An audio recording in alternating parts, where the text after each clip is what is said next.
Halo sahabat nonton, siapa nih yang penasaran dengan kelanjutan cerita dari drama Crash? Yuk kita mulai aja alur cerita kelanjutan episode 2 ya.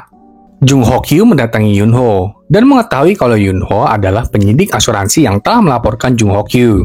Yun Ho menjelaskan kalau perusahaan asuransinya menganggap tabrakan nenek Bongsung sebagai kecelakaan yang disengaja dan akan mengontak ketiga asuransi lainnya untuk menyelidiki ulang kasus Jung Ho Kyu. Mendengar itu, marahlah si Jung Ho Kyu. Tiba-tiba Sohee muncul dan langsung menendang Jung Ho Kyu. Mereka pun terlibat perkelahian dan Sohee tentu lebih unggul dong. Sohee kemudian menginterogasi Jung Ho Kyu karena hendak menabrak Jo Sok Tae dan juga menabrak para nenek-nenek itu. Tapi Jung Ho Kyu tentu aja menyangkal semua tuduhan itu. Bahkan Jung Ho Kyu menantang Sohee dengan mengatakan kalau pihak kepolisian melakukan hal yang ilegal dengan menaruh penyadap dan pelacak di mobil Jung Ho Kyu. Waduh, susah bener dah ini. Sekarang, tim polisi kebingungan bagaimana cara membuktikan kalau Jung Ho Kyu bersalah dalam 48 jam. Karena kalau nggak, Jung Ho Kyu harus dibebaskan karena kekurangan bukti. Keesokan harinya, Sohee dan Hyun Kyung menemui pembeli mobil Jung Ho Kyu. Pria itu mengatakan kalau kemarin Jung Ho Kyu meminjam ponselnya. Tapi sayangnya, riwayat panggilan telepon Jung Ho Kyu sudah dihapus oleh Jung Ho Kyu sendiri kemarin. Kapten Jung langsung dipanggil menghadap kepada kepala kepolisian karena menaruh penyadap dan pelacak di mobil Jung Ho Kyu. Tentu Kapten Jung ditegur habis-habisan oleh kepala polisi. Sohee, Hyun Kyung, dan Dong Gi tetap menyelidiki pergerakan Jung Ho Kyu selama beberapa hari kemarin dan menemukan kalau Jung Ho Kyu berada di SPBU selama 9 menitan. Yang normalnya, kalau ke SPBU itu hanya membutuhkan 3 menitan aja. Wah, enak banget ya, di Korea cepat sekali. Hyun Kyung jadi berpikir kalau Jung Ho Kyu ke SPBU untuk tujuan yang berbeda. Sohee dan Hyun Kyung langsung bergegas ke SPBU itu dan menanyakan tentang Jung Ho Kyu ke kasirnya. Dan terungkap kalau Jung Ho Kyu juga meminjam ponsel si kasir dengan alasan ponselnya mati. Riwayat teleponnya juga udah dihapus oleh Jung Ho Kyu. Wah, siapa sih yang dia telepon ya? Tim TCI lalu mulai mendengarkan lagi rekaman suara Jung Ho Kyu yang diberikan oleh Yun Ho dan menyadari kalau sepertinya Jung Ho Kyu mendiskusikan tentang penipuan asuransi ini bersama dengan orang lain. Alias ada komplotannya gitu sahabat nonton. Saat yang sama, Yun Ho menelepon Sohee dan melaporkan kalau direktur perusahaannya mengabaikan penipuan asuransi Jung Ho Kyu. Sohee juga memberitahu kalau sepertinya Jung Ho Kyu punya komplotan. Dan tim TCI sedang melacak nomor telepon komplotan Jung Ho Kyu. Mungkin aja itu direktur Yun Ho. Nama direktur Yun Ho adalah Park Hyun Jung. Yun Ho juga mengirimkan nomor ponsel Park Hyun Jung kepada Sohee. Sedangkan di tempat lain, Yun Ho menemui salah satu anggota korban yang ibunya meninggal karena ditabrak oleh Jung Ho Kyu. Pria itu bernama Song Jiman. Yun Ho menanyakan, apakah sebelumnya Jiman mengenal Jung Ho Kyu? Karena menurut penyelidikan Yun Ho, Jiman dan Jung Ho Kyu pernah bertemu pada tahun 2021 sebagai pelaku dan korban kecelakaan mobil. Tapi Jiman terus menyangkal telah mengenal Jung Ho Kyu sebelum Jung Ho Kyu menabrak ibu Jiman. Tapi Yun Ho langsung menuduh Jiman telah membunuh ibunya dan mendapatkan asuransi jiwa dari kematian ibunya itu. Yun Ho juga menambahkan kalau Jiman pasti mengenal direktur Park yang adalah direktur Yun Ho. Dan mereka bertiga telah merencanakan penipuan asuransi ini. Saat Yun Ho mencoba untuk melaporkan temuan itu kepada polisi, Jiman langsung membanting ponsel Yun Ho. Sepandai-pandai tupai melompat, akhirnya ketahuan juga ya. Di kantor polisi, Dong Gi menemukan kalau Jung Ho Kyu teleponan sama Song Jiman. Dan tim mengetahui kalau itu adalah anak dari korban ketiga. Langsung bergegaslah tim TCI ke lokasi Song Jiman. Kembali ke Yun Ho, Jiman sepertinya mulai tersudutkan karena udah ketahuan. Jiman cerita kalau dia tuh ingin membuka usaha, tapi nggak punya uang. Dan cuma cara inilah yang bisa dilakukannya. Tapi kalau dia langsung membunuh ibunya, nanti orang-orang akan mencurigainya. Jadi dia bunuh juga 3 orang lainnya untuk mengalihkan perhatian. Yun Ho masih dengan tenang bilang, ya udah, sekarang kan udah ketahuan ya. Jadi kamu harus balikin semua kompensasi yang sudah kamu terima. Buset, dan gak ada takutnya ya si Yun Ho ini. Tapi ya Jiman gak mau dong balikin duitnya.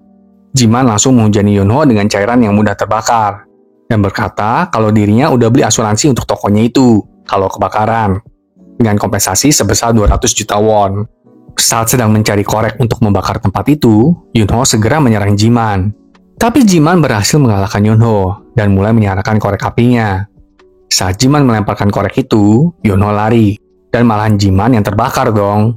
Jiman yang terbakar langsung melompat ke jendela kaca bertepatan dengan kedatangan tim TCI. Sohee dan timnya langsung memadamkan api, dan Yunho pun diobati. Saat hendak membawa Yunho ke kantor polisi untuk dimintai keterangan, Yunho menyerahkan pulpen rekaman dan berkata kalau dia akan mengirimkan surat pernyataannya lewat email kepada tim TCI. Dan setelah itu, Yunho pergi meninggalkan tempat itu. Di rumah sakit, Jiman terus-menerus bilang kalau dirinya nggak bersalah. Tapi Sohee memutar rekaman yang diberikan oleh Yunho kemarin malam. Nah kan udah nggak bisa berkutik ya sekarang. Sampai jumpa di pengadilan. Sedangkan di kantor polisi, Sohee menekan Jung Ho Kyu agar mengaku. Awalnya Jung Ho Kyu tetap menyangkal. Tapi setelah Sohee menyebut nama Song Jiman dan menceritakan semua kejadiannya, pertahanan Jung Ho Kyu pun runtuh. Nggak sampai di sana, Direktur Yunho pun ditangkap. Paling seneng ngelihat orang jahat kena batunya deh ya. Setelah itu, Yunho mendatangi kolumbarium Lee Hyun-soo. Ayah Hyun-soo mendatangi Yunho dan berkata, kalau sudah 10 tahun berlalu, Ayah Hyun-soo meminta agar Yunho nggak perlu lagi mendatangi kolumbarium Hyun-soo. Mungkin Hyun-soo ini dulu entah pacar atau istri Yunho kali ya. Yunho juga mengatakan kalau dirinya akan berganti profesi sama seperti profesi Ayah Hyun-soo dulu. Wah, memang gampang ya ganti-ganti pekerjaan gitu. Setahun kemudian berlalu sahabat nonton. Kita melihat tim TCI mendatangi restoran tempat Jin Yong bekerja dan menyapanya. Jin Yong ini cucu dari nenek Bong Sun sahabat nonton. Saat Sohee dan timnya hendak makan, Sohee melihat Yunho juga sedang duduk dan makan di restoran itu dan menyapanya. Yunho bercerita kalau dirinya dipecat karena mengadukan direkturnya. Sohee bertanya kenapa Yunho ada di restoran itu. Yunho berkata kalau dia akan menemui seseorang. Dan seseorang itu ternyata adalah Kapten Jung sahabat nonton. Kapten Jung juga langsung memperkenalkan Yunho sebagai anggota baru tim TCI, Letnan Yunho. Yunho masuk ke tim TCI lewat jalur perekrutan khusus. Yunho juga lulusan Universitas KAIST dengan gelar matematika. Yunho adalah insinyur transportasi bersertifikat juga penyelidik kebakaran dan ledakan. Wih, mantap kali kombo ini ya. Keesokan harinya, di depan kantor polisi terjadi kecelakaan antara mobil kepala polisi dengan sepeda Yunho. Yunho mengatakan kalau itu adalah kesalahan kepala polisi dan berinisiatif untuk menelepon perusahaan asuransi. Dan benar seperti dugaan Yunho, tanggungan kepala polisi adalah 8,5 dan Yunho 1,5. Saat sedang patroli malam, ada laporan kecelakaan yang masuk ke radio tim TCI. Yunho langsung menanggapi laporan itu. Kecelakaan yang mereka datangi adalah kecelakaan sedan hitam yang menabrak dinding di dalam terowongan sahabat nonton. Saat Sohee mencoba untuk berbicara dengan pengemudi itu malah berkata kalau dirinya melihat hantu.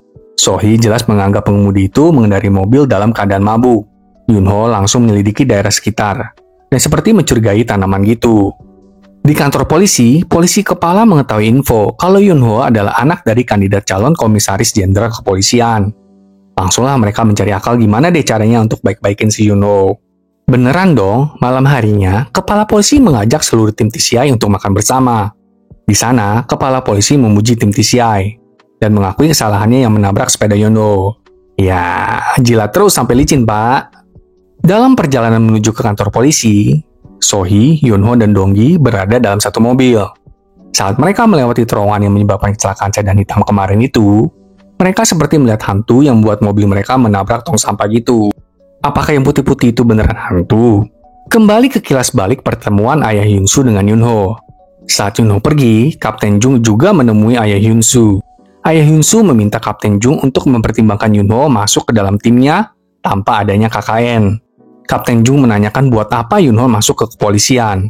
Ayah Hyun-soo menjawab, ada sesuatu yang harus dia kerjakan. Oh, ternyata begini toh kejadiannya kenapa Kapten Jung menerima Yunho. Nonton drama ini jadi membuat teman nonton kamu lebih hati-hati saat berkendara di jalan. Sahabat nonton juga ya, selalu hati-hati saat berkendara. Saksikan kelanjutannya minggu depan. Sampai jumpa.